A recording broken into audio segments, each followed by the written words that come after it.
church just became the thing I did on Sunday. But Monday through to Saturday, addicted to pornography, addicted to weed, fraud, smoking drugs, like just a complete different lifestyle, promiscuous. Growing up without my father, there was also like an element of like rejection, from not having a father who wanted to be there. Anywhere I got accepted, I was happy. When you know that you're living a double life, it gets exhausting. And all of a sudden, I'm just on my knees, like praying, crying. There was a sense of like feeling lost, feeling broken, didn't really feel like I had a purpose. I think that was the first time that I really began to understand this relationship with Christ.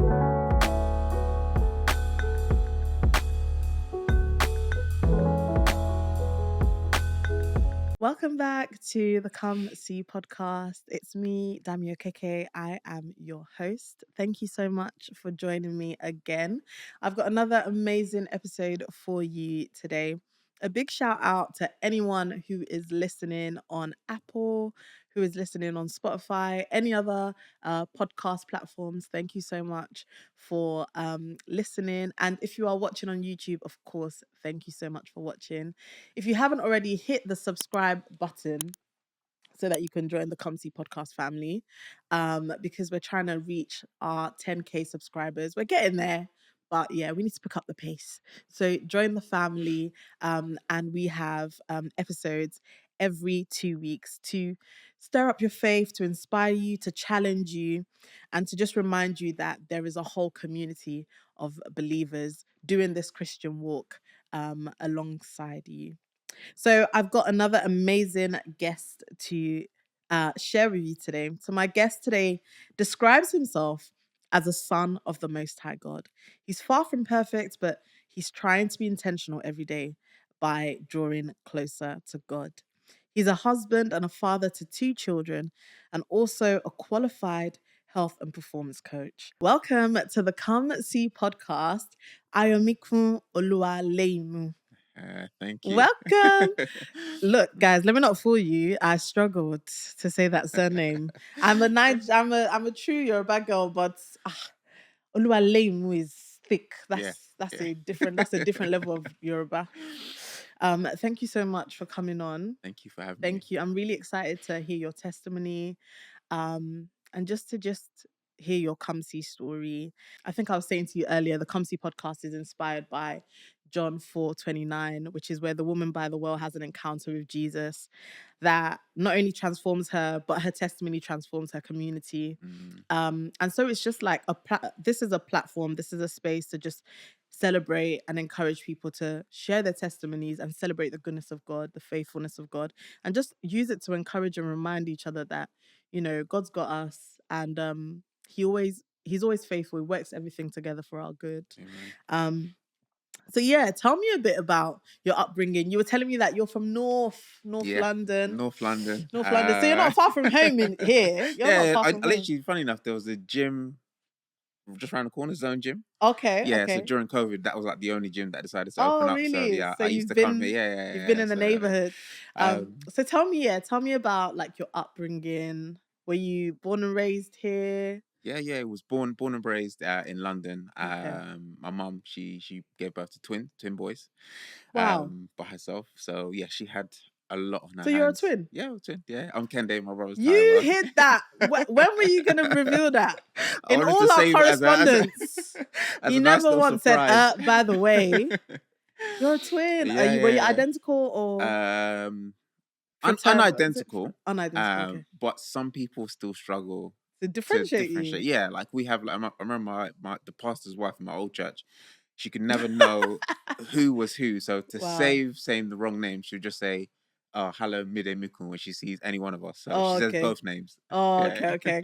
Bless her. Okay, so you said something interesting there. Your mum raised twin boys by herself. Yeah. What's the story behind that?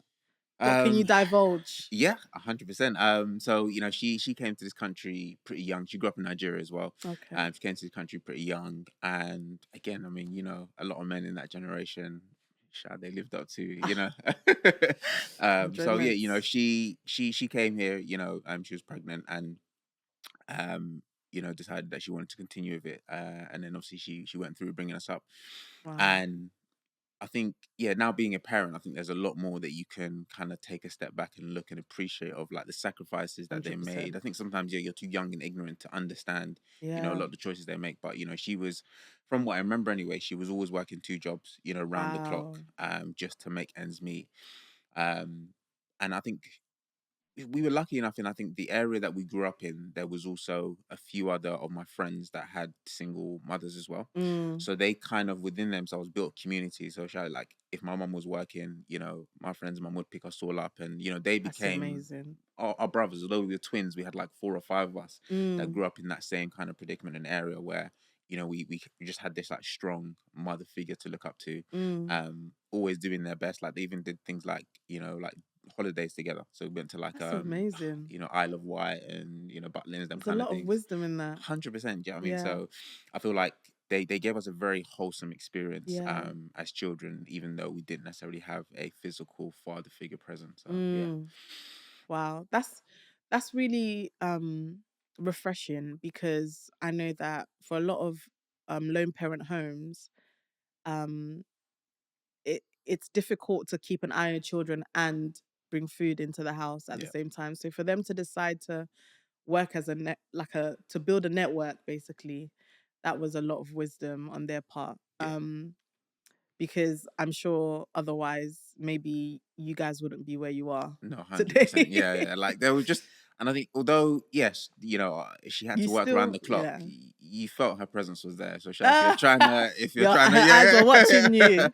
100%. Extended, Yeah, yeah. Even if extended. you're out, sometimes when you're younger, like your mum will give you a look, and if you're messing up, Oh, do what you I've want to do now. But when you get home, I've been practicing my look as well.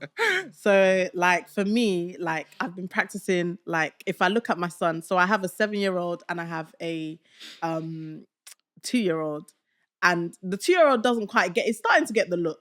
Sometimes when I give it to him, he kind of comes to me like, "Are you okay? Is everything?" But my 7-year-old, bro, he knows the look now, and I yeah, feel by very now it's proud. ingrained in his. When we're in public and I look at him, he's like, "Oh, okay, yeah, it is Yeah. what it is. It is what it is."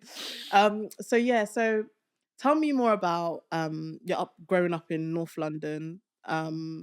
What was your schooling days like, especially having a twin? Yeah, yeah. Innocent, full of good deeds. So I say, yeah, we went to primary school together, and that was pretty cool. I think the beautiful thing about having a twin is that you've always got someone that you're going into every season of life with. Mm, I guess it depends on people's personalities, but maybe someone who's not as outgoing can go into a new school, maybe they're moving home, whatever, and it's like you've got to kind of figure out that environment for yourself. But it's like yeah, I always had my brother, he always had me, so it's like you know wherever we go, even if you don't you talk to come as a anyone, yeah, yeah, package. yeah, we've got each other. So that was beautiful. Then we went into secondary school together as well. And yeah, yeah, you always get all these questions of like, is the twin telepathy thing Do you real? read Do each you other's guys? mind? And no, it's not. Unfortunately, not. um, Oh man. but I think there is one thing that, and I don't know whether that's the twin thing or maybe just in it comes with growing up with someone for such a long period of time, that there are times where you'll just know what they're feeling without them having to say. I remember there was a Mm, time where my brother, I was like, maybe 7 o'clock in the morning, he rang me, and this is, I'd been married and moved out of my house now. He called me, and just by the tone of how he said hello, I knew something was up. And he was actually calling. He mm, had just been in a car crash, so I wow. just knew automatically that he's not just checking on me. That I Yeah. knew something was up. So yeah, I think yeah, whether that's a twin thing or just experience from growing up with someone, I think yeah, we both have that where like you don't need to say, but the person can pick up and Yeah. know what you're feeling. Yeah.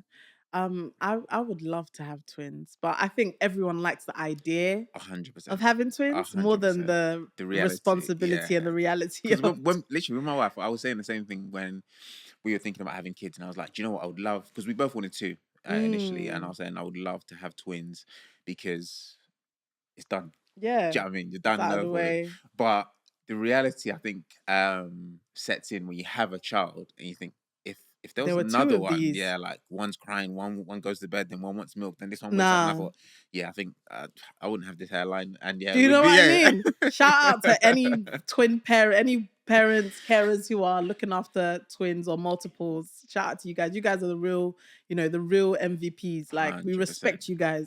But yeah, so tell me about like your personality growing up, especially I feel like with twins, there's a little bit more of a challenge in trying to develop or identify who you are, because there is somebody that is literally always, by you, as a comparison, if you like, or for people to kind of, but couple you up with constantly. Yeah. So what was your personality like? I feel like for most of our lives, we've kind of, it's almost like we've always been contrasts to a Okay. degree. So for me, I think I was a little bit more. No, my brother was a little bit more mischievous growing Okay. up. My mum was like, he always had all the questions, this and that, and I was a bit more quiet, a bit more reserved, a Mm, bit more like I just trying to read the room.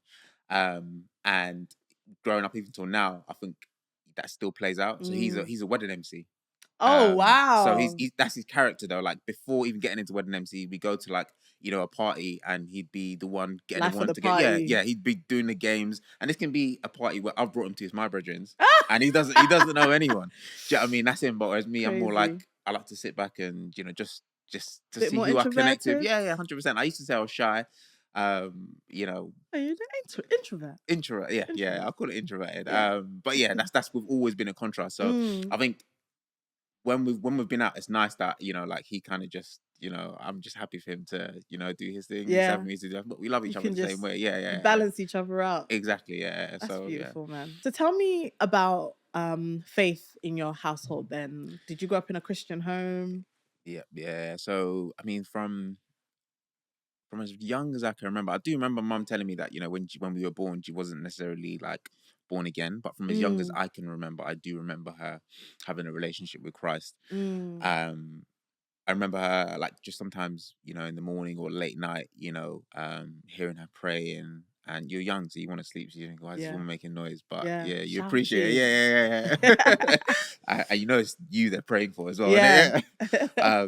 But yeah, I think I'd always kind of seen my mum walking out her faith. Mm, Sometimes come home, she's in the Bible, she's studying, and obviously she got quite heavily involved into the church, wow. from a young age. So I think I had always been around, even just like the church environment. I don't think there was a Sunday we ever missed church. Wow. Maybe bar one. I think one Sunday in my life I can remember missing church. Mm, Even like we started playing football.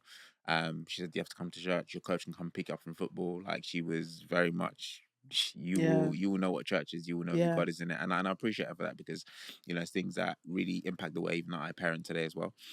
Um, but yeah, I think for a long while, I think because it was kind of like part of our weekly routine, because Mm-hmm. she was a single parent. We did everything with her, kind of thing. Yeah. So Sundays to a degree sometimes became just a part of our routine, especially when you're very young. You don't really have your own relationship with Christ yet. And we grew up in a church where I think there was a lot of young people at the time, which was nice. You Mm-hmm. built a lot of friends, and I think that you want that as well. As a parent, you want them to have friends that are like-minded, kingdom friends. Yeah. That again, if Yeah. they want to do stuff for the weekends, you don't always know who the friends are in school. Do you know what I mean? But if they're in church, their parents, their values, and by God's grace, they're Similar. gonna do, yeah, Yeah. exactly.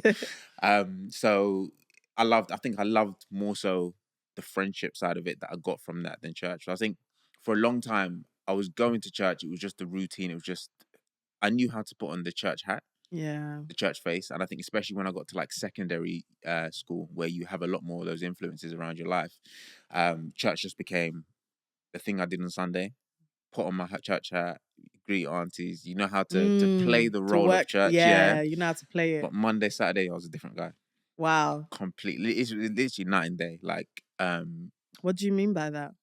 black and white. Night and Give me give day. give me um, like a a detailed description of what that contrast looked like practically. so practically in the sense of so Sundays in church, we from young we were serving in the church, right? So like teenage years we was part of the media team. Mm, Obviously we did, we went to our youth class in church. I think I even went to like workers in training, did baptismal classes, all from like wow. 15, 16 years old, right? So outwardly, to anyone in the church, you might think, oh yeah, this guy's serious about his faith, because like kind of like giving like Pharisee type of vibes, right? Mm. But Monday through to Saturday, especially kind of going into like university years, addicted to pornography, addicted to weed, Wow. fraud, smoking drugs, like just a complete different lifestyle, promiscuous. Like, Mm? so you'd look at that guy and be like, sorry, What? it's not even, oh, you've been to church, you visit church, sorry, you serve in your church, what? Like, so Wow. that's what I'm saying, it was black and white. And I think Yeah. because I had been in that routine of just church for such a long time, I knew how to play it so well. My question is, and I mean, I'm nosy by Yeah, now. yeah, yeah, go for it. How did you fall into that? Because there's a few things that you kind of reel off. You talk about, I think you mentioned being addicted to weed, Yep. addicted to pornography. Um, um, you talk about promiscuity, Fraud. fraud. Yeah. How did you like? How did you? Your mum's tried to create a community around you that's quite. Mm. She feels like she is a safe community. Majority of that community consists of Christians in terms of your upbringing, and going to church on Sundays. Who taught you about this? Who exposed you to the world? um, I'd say, yeah, I mean, there was quite a few different experiences, I guess, that um, just opened my eyes to, I guess, the desires of the world, so to Mm. speak. But I think also, we grew up, we went to all boys school, Oh, secondary school. So yes, it's a very rough school. Do you know what I yes. mean, there's a lot of testosterone flying around It's constantly. not Like, for the yeah, faint-hearted. they say build your character, and Oh, to a degree it does. But also, you're around so many other influences. I think, especially teenage years, that's one of the most influential times of a child's life, where they're yeah, heavily under the pressure of their peers. yeah, And I think, again, this comes back to, growing up without a father. My mother did an amazing job, but I think growing up without my father, I think although I was young, I recognized and I saw some of those gaps in the home. So I come on. tried to sort of pick up and help my mom where I could.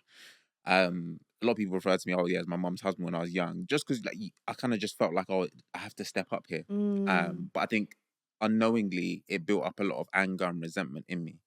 There was also like an element of like rejection, mm, from not having a father who wanted to be there. I hadn't really ever had a relationship with him, so I didn't really understand his reason for leaving, for not being there. So mm, I think obviously now, being around certain environments, certain people, anywhere I got accepted, I was happy. Do you know what I mm. mean? I didn't really look past, oh, like what might this lead me into? The What might this consequences. cause? This was love, this was acceptance. So for me, I Mm, was like, whatever form it comes in, I'm happy to take it. So all of these things that I end up into, even like promiscuity, falling into, loads of different groups, was just, I'm accepted here. I yeah, never really saw it as, yo, this is like ripping away at my soul, eating away at, the heart that God has given me. It's just, I'm accepted here. yeah.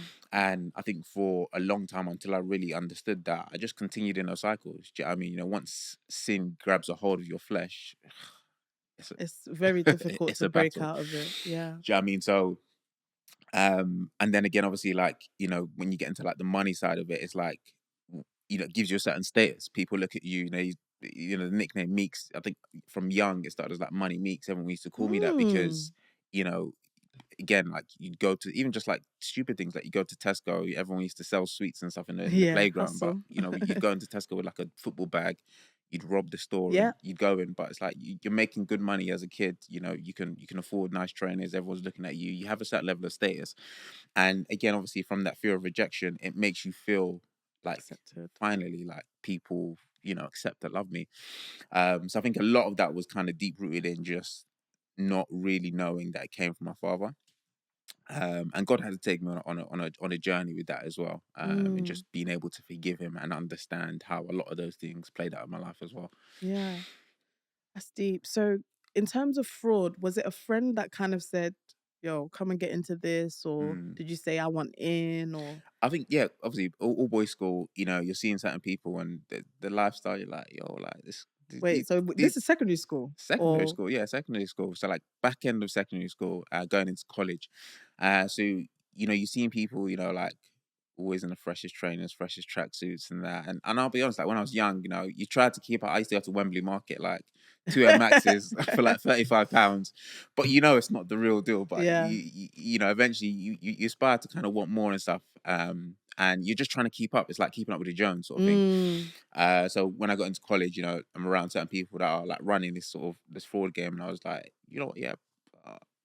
I don't, to be honest, I didn't really think about the consequences of it. I thought, yeah, man, I just want to make a little bit of money, have a little, you know, Extra nice change. watch, yeah, nice chain, all that kind of stuff. So yeah, I think that's kind of really how I just found myself doing it. And I'm intrigued that you didn't fall into the other pitfall, which comes usually when, you know, for a lot of young men who grew up without fathers, which is, you know, gangs and things like that. Why do you think that that lifestyle did not appeal to you? And I want to say this is, I think, where I knew my limits. Or I knew my mum. You were like, I don't want to die. I don't want even the street to kill me or my mum to kill me. Like, exactly. It was gonna end up one way. Do you know what I mean? And I felt like, I think there was I guess those aspects of like the you know, the fraud, the promiscuity, and all that sort of stuff. I could sort of hide and keep away from my home. But I think when I looked at the gang life, it's like I don't think I'd be able to get away with doing that and No. coming home and being able to keep that separate from home life and that. So I thought, Yeah. like, do you know what? Yeah, like I'm not really, and to be honest, I wasn't really about that. Do you know what I mean, I'm not really a violent person. I'm not Yeah. really like, although I had a little bit of anger and resentment towards me, it wasn't in the sense of I want to go and do harm to someone. Do you know what I mean? Yeah. So I felt like, yeah, I think that fear of God probably she put in me, and fear of her as well, you know, kept me from just going over or tipping over to that last extreme, really. Yeah. And all this time that, you know, you are becoming, you know, money Meeks and, you know, popularity is kind of increasing and stuff. What about your brother? Is he riding the same wave as you? This is what I say, like our personalities were Personalities? always very contrast. So in this season, he was never really heavily influenced by that so much. Do you know what I mean? Like, I Interesting. think maybe yeah, end of secondary school, going into college, like he got his job. I wasn't really focused on that. So yeah, he was, yeah, again, we were opposite at that point in So he time. was like legit living a legitimate kind of Flying straight, legal. yep. Oh wow. Yeah. So was there any kind of, you know, comparison happening at home that look at this one. This one is, you know. 100. My mom says like she's had seasons of having to be more prayerful about this one and this Really one. So yeah, interesting. that Yeah. time she was like, yeah, like I was her main prayer point. Like, Father Lord, this Yeah. boy. Wow. So of course, because the thing is, your mom's seeing the new trainer. She's seeing the 100%.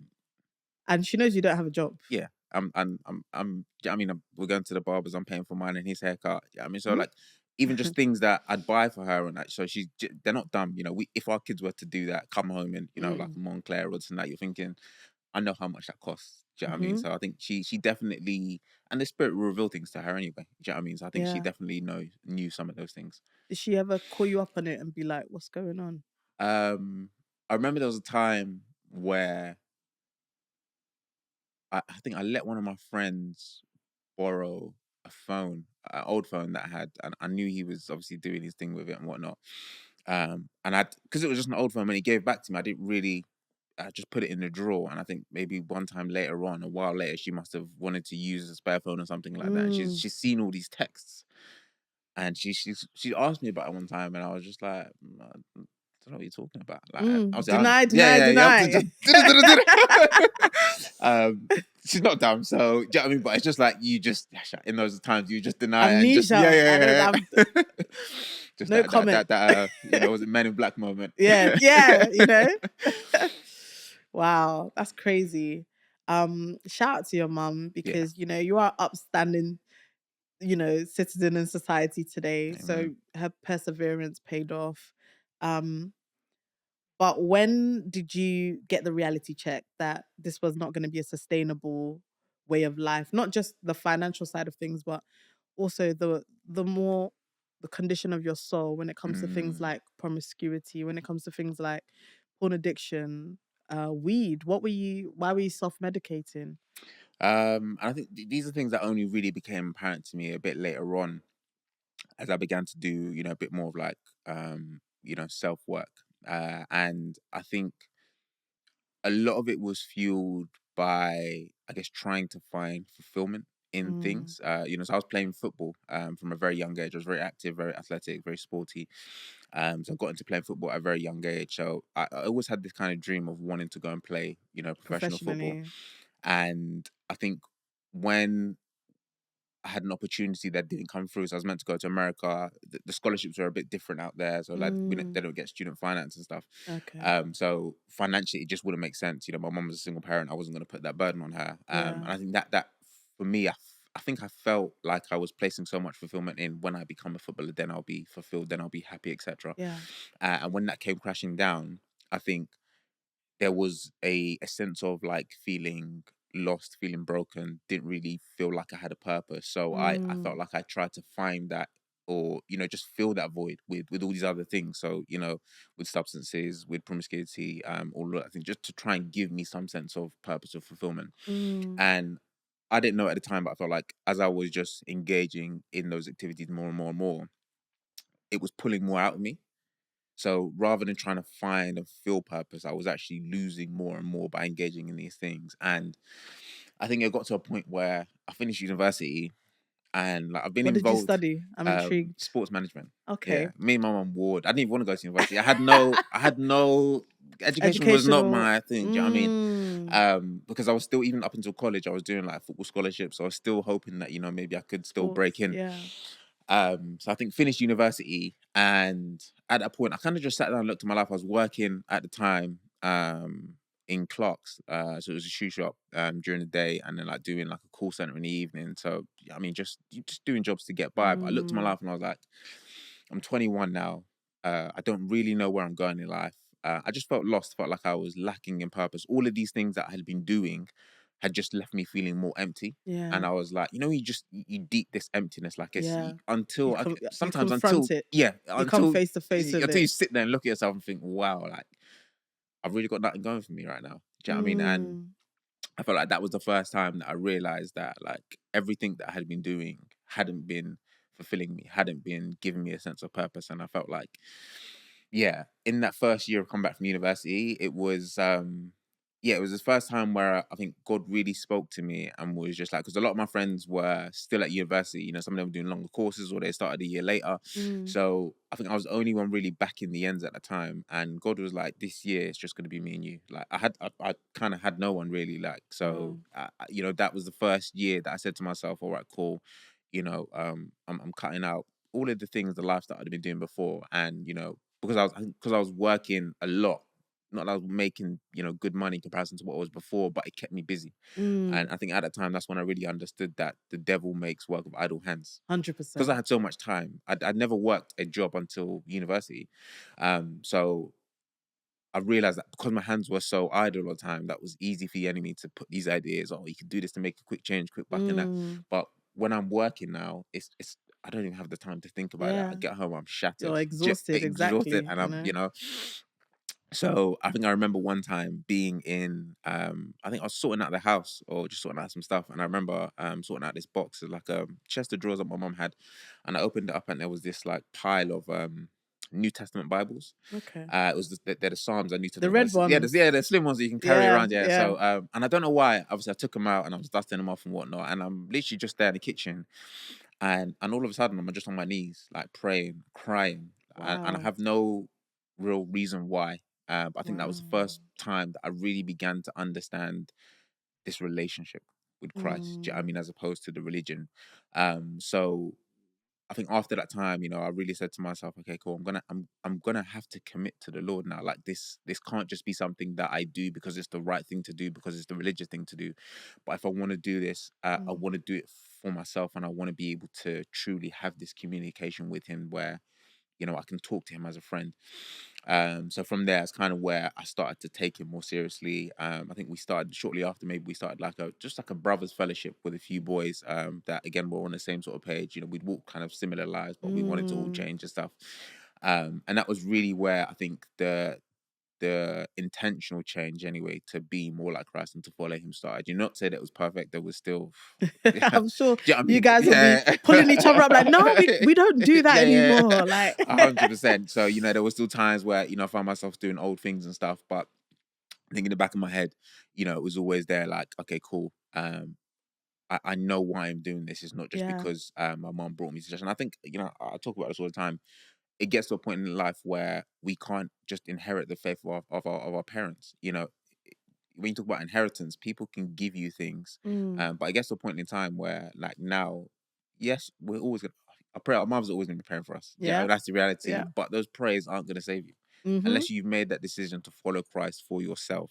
Come on. You know, the prayers are great, but it has to be a personal decision. Come on. Yeah. You don't get to, when you go to glory, God isn't gonna be like, because your mom prayed for you, you can come in. Yeah, It's about your personal relationship with him. 100%. And vice versa. How are you gonna recognize him yourself when you have not Yeah. fellowshipped with him, you don't know him?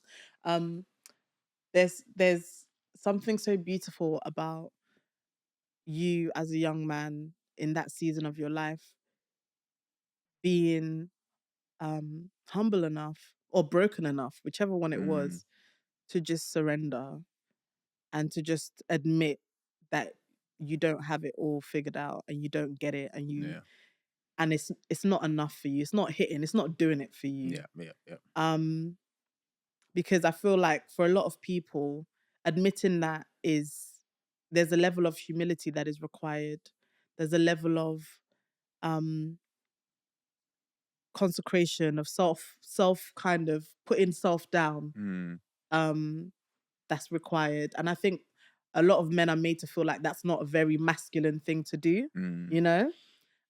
But being a womanizer, yeah, that's yeah. masculine. Being, Exactly. like, having money, being, yeah, those are very masculine things. But, that image of you kneeling down and surrendering to God and having an emotional reaction Mm, is not what society will tell you men do. You 100%. know, Yeah. Yeah. um, but that's what men of God do. We see it 100%. in scripture. David can cry. Tears. David will Tears. be crying. The Psalms, he will be crying. You know, the men of God, the that we so respect, and these were men that cried out to God in desperation Yeah. and did not mask, their fears, their their highs and lows, so to speak. So I really appreciate you for sharing that in this day and age Thank that you. it's still, a reality for many. Um, so after you kind of started on this trajectory of like, yeah, it's Jesus, Mm, um, how easy or hard was it to kind of commit to it? What did the people around you think? I'm not talking about the people that you're trying to take on this journey with you now. I'm talking about mm. those who knew money Yeah. Yeah. Meeks. Yeah. What Yeah. did they think about, this Bible um, carrying, Jesus loving? yeah. Yeah. Honestly, it was very difficult, and I think humbling is a word that you used, and it continued to be humbling for a very long time. And I think God had to take me through certain things in order to kill the flesh. And because, again, I'd been living this life for a very long time. The flesh doesn't stop desiring those things now because I've decided to make the decision. Probably now the enemy wants me, our flesh Come desire these on. things even more now because Mm-hmm. he sees, hold on, now this person could be a danger or a threat. Mm.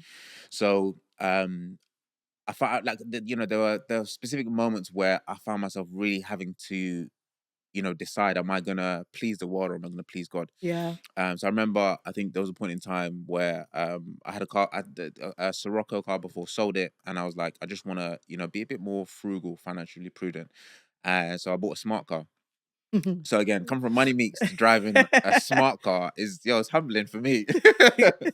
And I had to drive. I went somewhere Quay to get me like 4 hour drive back in a smart car. It was, Wow. yeah, like on that journey back, I was like, wow, God, like you. I don't think I could ever have done this without you. Mm. But I remember my friend. I don't know if you know the clothing brand Marbeck. They were doing their opening, Okay. and like, my friend again, he was like into like car rentals and stuff, and I think they wanted to get a car or two of his like outside, the i8s with the doors up and stuff. So he was like, Mm-mm. "Oh, like just come chill with me while they do the opening." This and that. I was like, "Cool." But a lot of people that I knew from the past life were going to be there as well. So I pulled up as in Central somewhere, and In your smart car. and in the smart car. So I've seen the location, and I'm like, let me skip around the corner, just park down the road somewhere. Yeah. But Central's very like one way. It's difficult to find Yeah. parking. So I've circled around a couple of times, couldn't find parking. I was just like, just so I've had to park where people could Front see and me. center. Yeah. Where people could see me. And I remember literally, as soon as I jumped out in the car, one of the boys that I used to play football with at the time, he comes up to me, he goes, "Yo, Meeks, like, what's happening? Why are you driving this? I know you can drive better than this." Oh And I was no. like, God, like, you really wanted to humble me very quickly. Mm. And I just said to him, bro, it is what it is, man. Do you know what I mean? I feel like that was God teaching me that, you don't always have to explain to everyone. Not everyone's going to understand, when God gives you a vision sometimes, not everyone has been given the grace to see and understand that vision. So trying to explain it to everyone, you'll tire yourself out. So I Yeah. just thought, let me just, so, when just enjoyed the day, and, carried on as it was. And I think there were so many moments like that where people had this expectation of me, to spend in a certain way when we go out, to do this, to do that. And I think when I began to pull away from that, I think there was even like for a long period of time, I had this like diamond tooth that I used to wear in the front. Mm. And when I decided, I think again, a big part of that was like, it was a status symbol for me. It's like, yeah, money makes, Mm-hmm, mm-hmm. sometimes they say I had an expensive smile. So even just taking that out, Yeah. for me, like, I still have it, to be fair. But I just don't wear it anymore because it doesn't I don't need it to give me the status or the validity that it used to give me, or that I used Yeah. to seek from it. So I think a lot of those things, it was slowly beginning to let go. And I think even till this day, God is still trying to work that pride out of me, because it was Yeah. so deeply rooted in my Wow. character, in my identity. And in a way, it made me feel safe. So now, Mm. where God has ripped all of these things away that used to give me security, that used to give me stability, and now I'm having to find that stability and that security in Him, in the identity that He's given me. Yeah. It took a lot of work, and it's still a thing that I'm walking out today. Yeah. That's powerful, man. And as you're walking out that journey, Mm. very intentionally, what direction do you feel like God is taking you now, in terms of purpose, in terms of, you know, oftentimes when God takes us on this journey that you're on, it's because there is a purpose. Hmm. It's because He has a greater purpose for us. And that's why the enemy tries to occupy us with all these Yep. other, false identities, if you like. So what do you feel like God has revealed to you about what He wants you to do in this season of your life? Obviously, you're a father, you're a husband, Mm. but is there anything that He said to you? Yeah, definitely. I know He wants me. So like right now, obviously, I lead the youth in our church. Okay. So being a role model for them, but also being somebody that they can be open and honest with. And I feel like, because I think I look back at my life and say, why is it that it was so easy for me to play church and no one pick up on that? Do you know what I mean? We had loads of men in the church. Do you know what I mean? But I feel like, again, because there was this constant focus on just the religious side of this. So when you come to church, make sure you pull your trousers up. Mm-hmm. Boys shouldn't have braided hair, all that kind of stuff. Mm. So if you can do that well, nobody's going to bother you. Nobody's going to check in past that to see, okay, cool, how is your prayer life? How are you actually doing? Do you understand certain portions of the Bible? If not, let's dialogue along. Let's chat discipleship. Mm. So I feel like now God is giving me that insight to know what it's like to be on that side of things where you can so easily slip through the net, Yeah. and to be that to some of the youth in our church, to be like, checking in on them, how are you getting on, beyond all of the stuff that you can play to me on a Sunday. Yeah. Throughout the week, what's your life like? So I feel like that's right now in this season, he's giving me that as like an assignment to teach and lead the youth, but also make sure that beyond just the Sunday setting, Yeah. these people are actually growing. And it's not to say that I'm the person that's going to save them. At the end of the day, it's the Holy Spirit that's to convict them. They have Come to make on. their own decisions, but to make sure that you're being intentional with, again, checking up on them past Sunday. Yeah. That's powerful. And that's it's a very noble cause that you have. It's Mm. not sexy, it's not No. glamorous, you know. But actually, that beautiful word that you shared, discipleship, is absent in so many churches. Mm-hmm. Um, and actually, it's the thing that really saves, that God uses to save many. Yep. If Jesus did it, then it must have a place. Hundred It percent. must it Like, must have a significance. this is the one that You we know, walk after, and you he know. he was intentional with everything that he did. Do you know what I mean? So when I look at discipleship, And I think again, these are things that I'm still having to learn myself. I think because when I got to that point where I was very passionate about wanting people to come to Christ, I had to take a step back and remember that, hold on, just because you're passionate and you've had your encounter doesn't mean that now, because you want to pour this fire on everyone, that they're going to make a moment change today. So I think where I was always trying to grab, like, the youth and even the young adults, like people my age and stuff, I'm trying to just drag them by the neck. I'm like, yo, like, Yeah. just be chill with it. Yeah. So he's, I look at his model, and although we see throughout the book of, like, for example, the book of Matthew, we see that there were so many people that were following Jesus Christ after his miracles. We can call them disciples to a degree. He still had his 12. So Yeah. we can call it like small group discipleship. So he started with 12 small, or 12 people that went on to go and do greater works and disciple others. So Yeah. sometimes I think it's about also looking at, um, it doesn't matter how small it might be, just one person, might be your neighbor. How can we start by discipling somebody? And it doesn't have to be even in a formal setting. Discipling is just doing life with somebody, Yeah. rocking with somebody. Yo, come eat in my house, come chill with me. Yeah. Let's take our kids out together. Let's do this, let's do that. Just come see how we live. Do you know what I mean? Because at the end of the day, we're meant to be lights and salt of the earth. So when there's light in the room, you can't miss it. Come on. So I don't need to always be throwing gospel down your neck. There'll be Yeah. times I'll do that. But, Yeah. just by being in my presence, seeing maybe how I interact with people, see maybe when we're in the car together, someone cuts me up, and the reaction for everybody is to cuss this person out. And I'm saying, yo, Mm. God bless you. Do you know what I mean? Mm. Maybe I drive past an accident, and I start saying, God, I pray that this person would be saved. You just see things that I do, and now you're curious about, yo, like, this brother's different. Do you know Yeah. what I mean? I think that's kind of, for me, what discipleship looks like, when we can just be, ourselves, and people can begin to see the glory of God revealed in us. Yeah. We live it out. We live it out. And we said behind the scenes, we were talking about the beauty of the generation that we're part of, that is really seeking to have a tangible, real Yeah. relationship with Jesus, rather than They're just like, the religious, just yeah. marking church calendar and, having an appearance of godliness, but Yeah. denying the power therein, basically, being 100%. empty. Yeah. Um, so yeah, thank you so much for sharing your testimony. You're Thank you for welcome. sharing your story. Can you give a word of encouragement to anyone who is, playing church like you were? Yeah. Is playing church um and is no longer comfortable with the double life. What I'd say is, the worst person you could deceive is yourself. There, maybe you notice it, maybe you don't notice it right now, but there are things that you will do that will begin to tear away your integrity. And I think integrity is one of the things that really helps us have confidence in ourselves. Do you know what I mean? So when you know that you're living a double life, it gets exhausting. Mm, Do you know what I mean? I think for me, that was really what made me take a look at myself and, like, yo, I'm tired. Do you know what I mean? I think the way I look at it is like, if you've ever mm, been to like a theater, in theater, there's not many different actors, but they play different roles, mm, and they're always having to run behind, put on another outfit, run behind. And I look at them and think, yo, like, you lot must be tired by the end of this.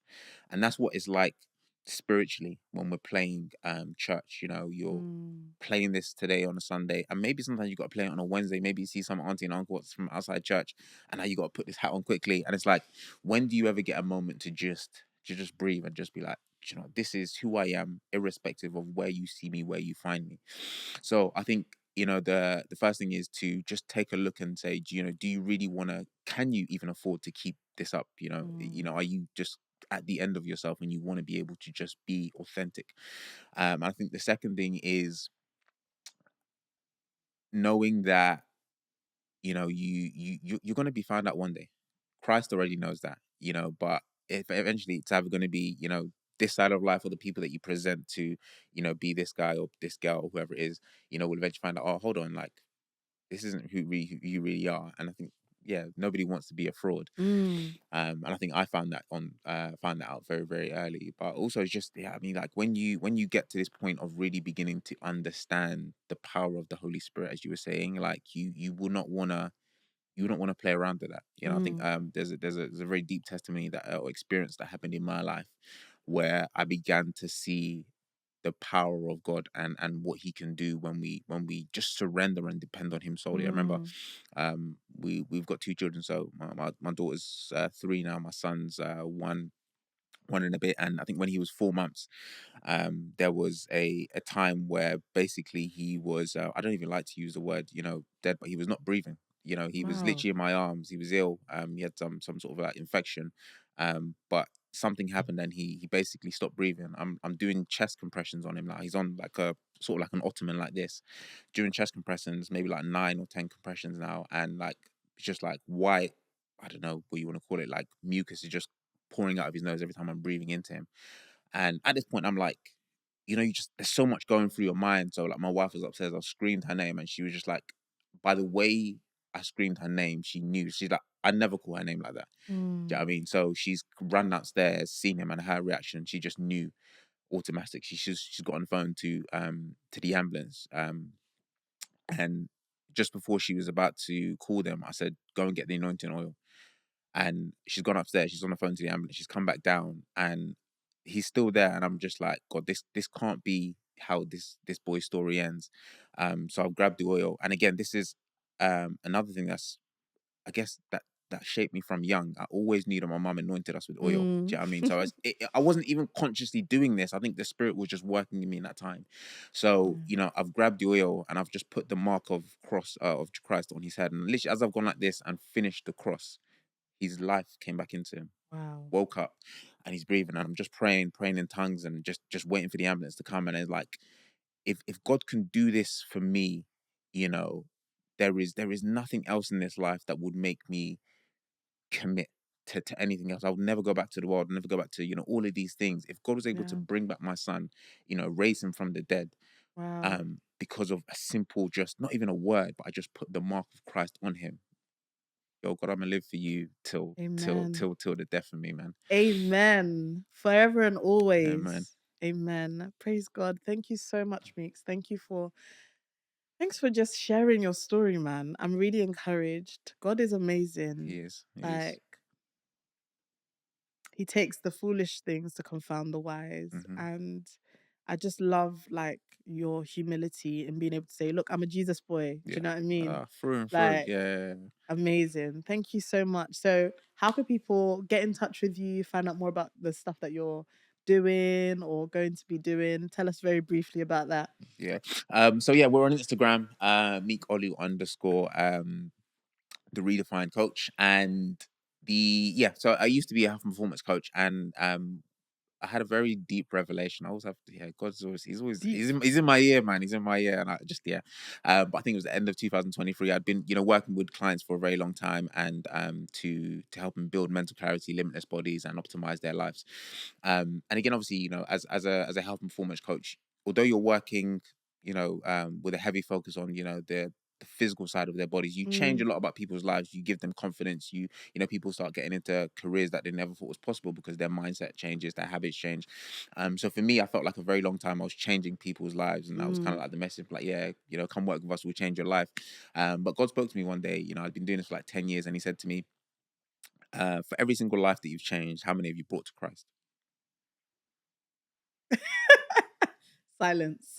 And I was just like, and I think why that humbled me so much is because I spend so much time with my clients. Do you know what I mean? It's Mm, there was a period of time I was PTing face to face, but then we transitioned during COVID to like online, and I'm speaking to these people maybe at least 2-3 hours a week. Do you know wow. what I mean? We have a group coaching call and we have one-to-ones with them, and it's like, if I can spend so much time with somebody and not once witness to them or tell them about Christ, it means that I've intentionally, unknowingly, been hiding a part of myself. Mm, Eventually, if I spend time with someone long enough, I'm Nigerian. The accent will of come out. I'll talk course. about jollof. I'll try and win Yeah. you over to suya, something. Do you know what I mean? Yeah. So if I've been spending so long with these people, working with them, and I haven't once talked to them about Christ, I've unknowingly not been, or been hiding a part of myself and not been doing, or being the real me.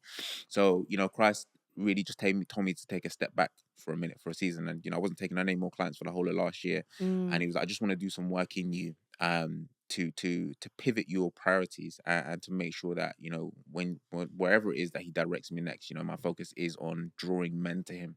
yeah. So now we're in the mix of building a new program, Is the 1-to-1 program. I call it the 12-1 program. It's taken from Hebrews 12:1, Mm. where, of course, we're going to be building athletes, but we're going to be more importantly helping people build healthy identities and discipling them in Christ. For me, that's Amen. the biggest thing. It's like I want to, I still have a passion for fitness and still have a passion for helping people in that aspect, but by the time people finish working with us or go off to do their own thing, I want to be able to say that by the grace of God, this is a soul that we've won to Christ beyond just, helping them. So that's a new product that's going to be launching sometime this year. So yeah, Exciting. look out for us on Instagram. We're definitely going to be putting out some more You stuff heard it about here that soon. first. That's amazing. Congratulations in advance. And Thank I you. pray that God breathes on the project and he draws the right souls, the right individuals Amen. to the project as well.